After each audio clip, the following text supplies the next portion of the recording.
Okay, we're going to be working on finding neutral spine here. So I have a little stick here. I want you to find a PVC pipe, a broomstick, Swiffer stick, a golf club. See if you have something around the house. And we are going to turn, we're going to have some touch points. So we want the top to hit the back of the head, and we want the bottom to be on the sacrum. So my clip's kind of in the way. So what I want you to think about, instead of being arched and we have this big gap here and it's not necessarily touching the sacrum, we might need to tuck the pelvis underneath you to get that touch point to your sacrum.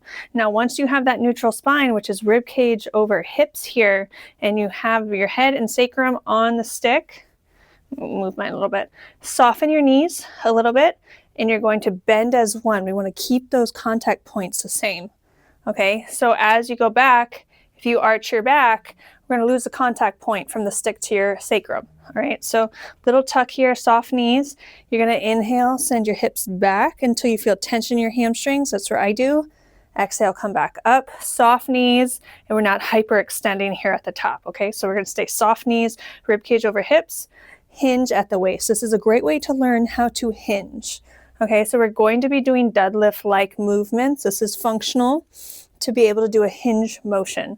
So then if we want to go into a staggered stance, because some of the exercises we do are in staggered, you're going to be here, finding neutral spine, hinging, and this will teach you how to get out of squatting. We're not bending down this way, right? We're just hinging at the waist, keeping the knees soft, trying not to hyperextend, and just going through that full range of motion to neutral, not hyperextension.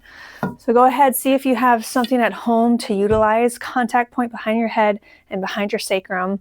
Do these just with body weight, so that way when we progress them into an exercise, you're welcome to use a load. Hold a baby, you can hold a dumbbell, you can hold a kettlebell, we can hold a barbell. We can always challenge and progress to strengthen these movements, but you have to be able to do it with body weight against gravity before you even consider adding a load.